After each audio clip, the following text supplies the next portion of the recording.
Halos 3 araw na wala ng kuryente ang isla ng Boracay at ilang bayan sa Aklan matapos magkaproblema sa underground cable ng Electric Cooperative.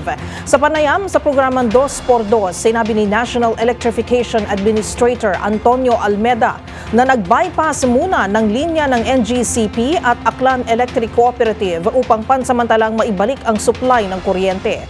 Naibalik ang kuryente kahapon ng hapon matapos magtayo ng 16 na poste para maikutan ang may sirang bahagi at maidugtong. Aminado naman si Almeda na band-aid solution o pansamantala lang ang ginawang repair dahil 10 sa 16 na poste ay itinayo sa shoreline.